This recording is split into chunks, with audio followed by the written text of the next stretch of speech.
Seigneur soit avec vous. Évangile de Jésus-Christ selon saint Matthieu.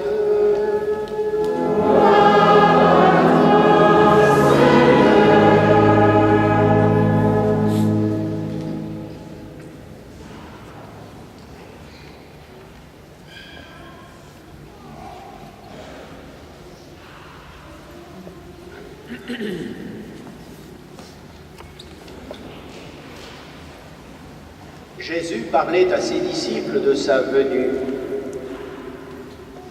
L'avènement du Fils de l'homme ressemblera à ce qui s'est passé à l'époque de Noé. À cette époque, avant le déluge, on mangeait, on buvait, on se mariait, jusqu'au jour où Noé entra dans l'arche. Les gens ne se sont doutés de rien, jusqu'au déluge qui les a tous engloutis. Tel sera aussi l'avènement du Fils de l'homme. 2 hommes seront au champ, l'un est pris, l'autre laissé. 2 femmes seront au moulin, l'une est prise, l'autre laissée. Veillez donc, car vous ne connaissez pas le jour où votre Seigneur viendra. Vous le savez bien, si le maître de maison avait su à quelle heure de la nuit le voleur viendrait, il aurait veillé et n'aurait pas laissé percer le mur de sa maison. Tenez-vous donc prêts, vous aussi. C'est à l'heure où vous n'y penserez pas que le Fils de l'homme viendra. Acclamons la parole de Dieu.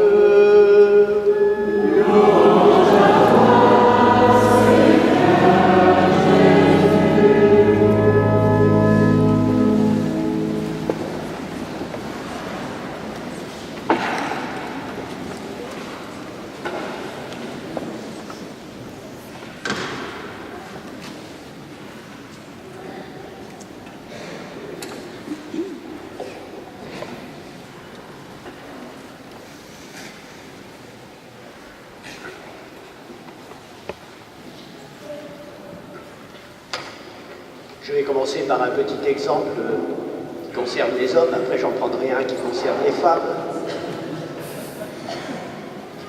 Alors pour les hommes, imaginez que vous allez au salon de l'automobile, où il y a une super berline splendide, l'habitacle extraordinaire avec toutes les dernières inventions les plus modernes, un super confort à l'intérieur. Et puis lorsque vous demandez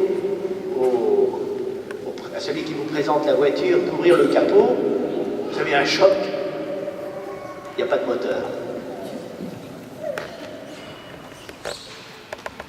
L'exemple pour les femmes.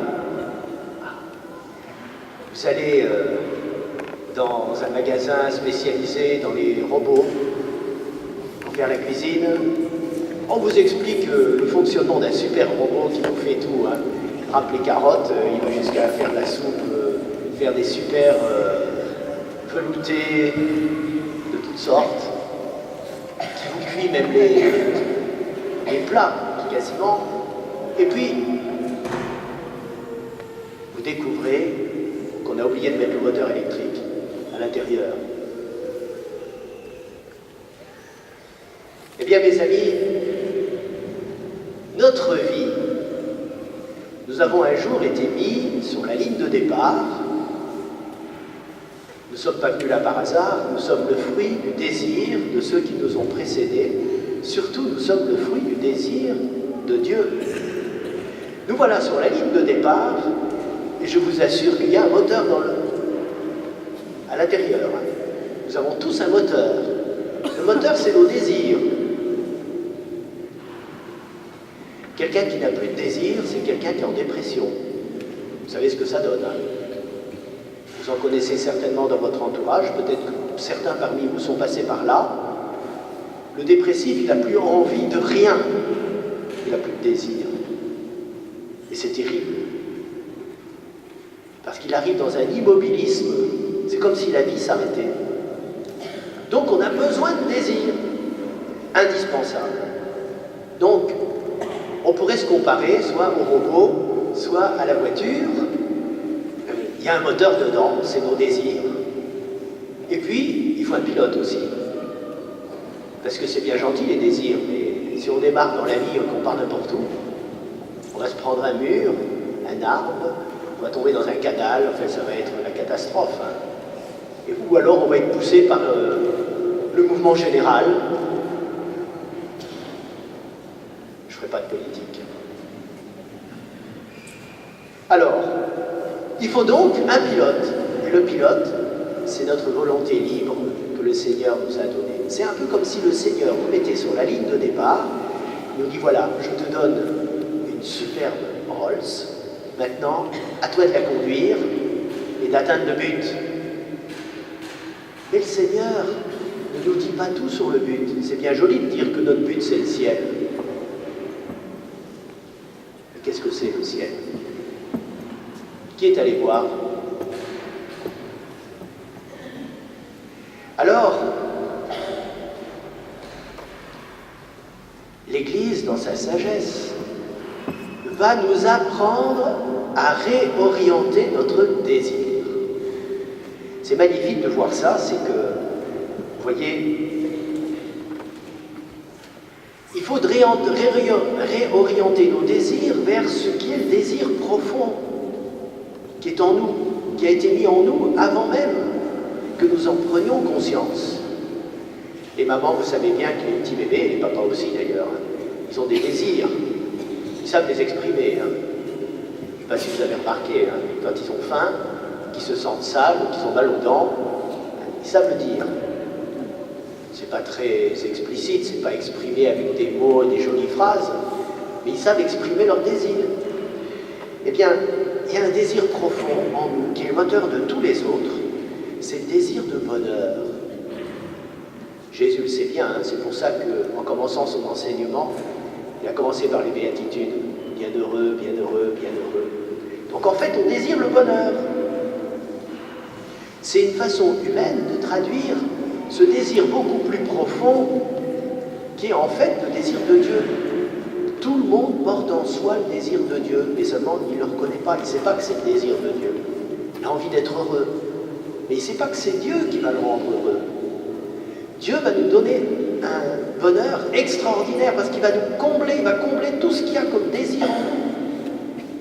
Il a bien fait les choses, vous savez. Il y a une adéquation entre le désir qu'il a mis en nous et l'amour dont il veut nous combler. C'est parfait comme adéquation. Et comme il a remis le pilotage de notre vie à notre liberté, il faut qu'on apprenne à distinguer les désirs, à discerner ceux qui vont nous conduire vers Dieu ou ceux qui ne vont pas nous conduire vers lui. Et dans sa pédagogie, le Seigneur, à travers la révélation, il va peu à peu éduquer le désir de ceux qu'il a appelés. Il a bien fait ça. Hein. Donc pendant toute l'ancienne alliance, il va orienter le désir des croyants de la première alliance vers le Messie. Celui qui doit les libérer, celui qui doit restaurer la royauté de David. Seulement ce désir, il a aussi besoin d'être purifié petit à petit, mais ça va être le moteur de la première alliance. Et je vais même vous dire, dans la première alliance, il y a eu des hommes et des femmes de désir qui ont fait avancer les choses. Je vais commencer par un exemple féminin. Anne, la maman du prophète Samuel. C'était juste avant que commence la royauté en Israël. Cette femme était stérile et elle avait un ardent désir d'avoir un enfant. Et bien le Seigneur va exaucer son désir. Il va même lui transmettre l'exaucement de son désir à travers un homme qui était agacé par cette femme. Elle était là à supplier dans le temple de Silo. Seigneur, donne-moi un enfant. Elle pleurait et puis elle réclamait, elle parlait tout haut, évidemment, comme font encore les Juifs aujourd'hui quand vous allez à Jérusalem. Ils parlent tout haut, ils expriment leur prière à haute voix. Et le prêtre arrive et lui dit, tu auras bientôt fini de pleurer, de chicoter comme ça, là, tu croyais qu'elle était ivre. En fait, elle était prise par sa souffrance. Et peut-être que, agacé, il finit par lui dire, quand elle exprime son pourquoi elle est là, lui dit, mais tu peux y aller, le Seigneur exauce ta prière. Eh bien oui, il a exaucé sa prière. 1 an après, elle avait le petit Samuel, et quelques années plus tard, elle l'apportait au prêtre en lui disant, voilà, mon enfant est sevré maintenant, c'est le Seigneur qui me l'a donné, je le rends au Seigneur. Et elle est devenue le prophète qui a mis en place la royauté en Israël. Il a d'abord oint Saül, puis ensuite il a oint David. Il a eu un rôle capital dans l'histoire d'Israël. Il a fait avancer les choses parce que, à travers cette royauté, il va y avoir comme une prophétie ou une annonce allégorique, en quelque sorte, de la royauté du Christ, le futur Messie. Donc, son désir, le désir de cette femme, a fait avancer l'histoire du salut. Un autre exemple, Daniel. Le prophète Daniel, on a beaucoup parlé de lui ces derniers jours, on a lu les prophéties de Daniel, les visions de Daniel. Eh bien Daniel, c'était donc un jeune hébreu qui avait été éduqué à la cour du roi de Babylone et qui était resté fidèle à sa foi. Et lui, toute sa vie, parce qu'il a vécu pratiquement pendant toute la période de l'exil, il a eu un ardent désir de la restauration d'Israël, de la venue du Messie. Il a imploré, et le résultat, c'est que vers la fin de sa vie, le Seigneur lui a accordé une extraordinaire vision, celle des 40 semaines d'années. Voilà, il a eu cette vision, et une vision, une prophétie assez obscure, mais qui va s'éclairer avec la venue du Christ, et qui était suffisamment claire pour qu'à l'époque où Jésus est né, il y avait des tas de gens qui s'attendaient à la venue du Messie en se référant à cette prophétie. Voilà, je passerai sur une autre femme qui a été habitée par un ardent désir et qui nous a mérité la venue de Jésus. C'est Marie. C'est Marie. Son désir a été tellement grand que Dieu est venu vers elle pour, en elle, accomplir sa promesse. Elle est devenue la mère du Messie. Donc vous voyez cette importance du désir et que le désir soit orienté. Et pour nous, dans la Nouvelle Alliance, on pourrait se dire, ben oui, Jésus, tout est accompli. Il le dit lui-même sur la croix. Tout est accompli. Oui, tout est accompli dans le principe. Mais maintenant, il faut que nous tous, nous entrions dans cet accomplissement qui a été réalisé par le Christ. Et c'est là où l'exercice de notre liberté est capital. Et c'est là où l'Église nous montre le chemin, elle nous dit, voilà ce que vous devez désirer. Le retour du Christ. C'est ça que vous devez désirer. Alors elle nous oriente vers ça, elle nous fait revivre le désir de la première alliance pour que nous fassions grandir en nous le désir du retour du Christ. Que distraitement nous disons dans notre Père que ton règne arrive, que ton règne vienne. Est-ce que nous voyons vraiment que le règne du Christ arrive? Avons-nous vraiment ce désir? On va le dire aussi, on va l'exprimer dans de nombreuses prières. Vous pouvez faire attention aux prières eucharistiques. Après le Notre Père, on exprime ce désir. Le désir que nous parvenions tous au terme qui est de rejoindre le Christ. Alors vous voyez, c'était déjà prophétisé dans l'Ancienne Alliance.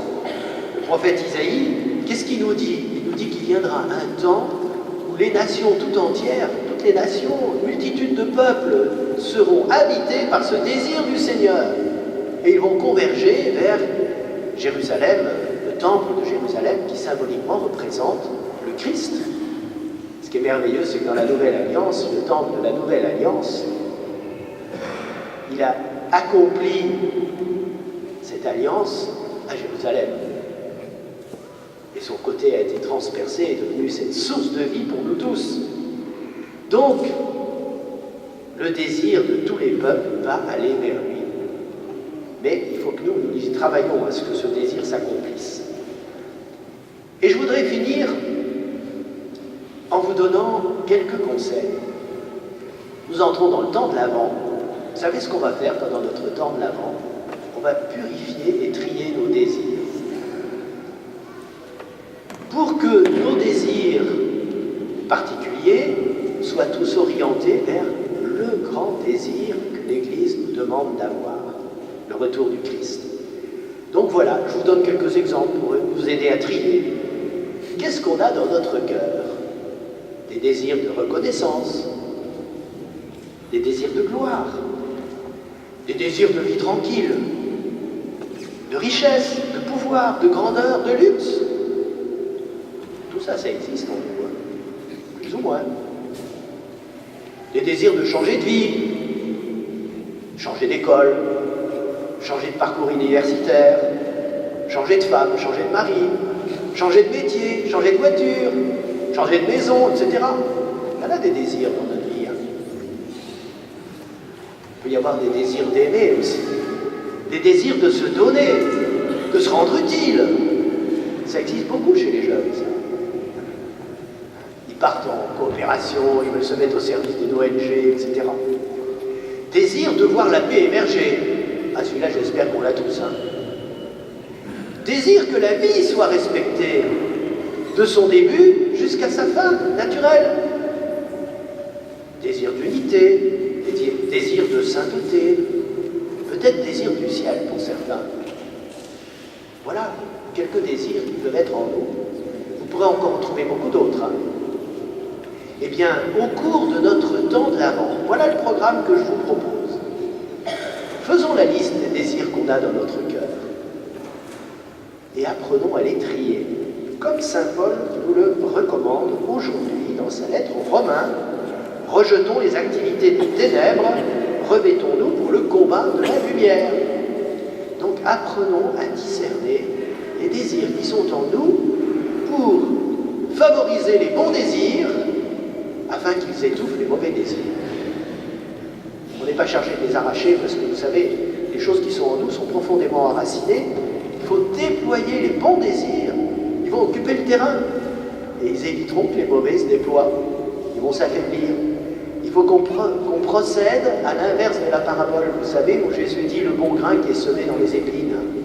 Il est étouffé par les épines. Et bien nous, on va favoriser la croissance du bon grain qui est en nous, des bons désirs qui nous orientent vers le ciel, vers le Christ, vers le retour de Jésus, pour qu'ils étouffent les mauvais désirs. Ils occupent le terrain, les mauvais désirs ne pourront plus se développer. Donc ils vont s'affaiblir petit à petit. Alors je vous souhaite à tous un excellent temps de l'Avent, un bon travail de tri dans vos désirs, pour que le Seigneur, lorsqu'il arrive à Noël, que nous allons célébrer sa venue, puisse trouver dans notre cœur suffisamment de place pour s'y installer.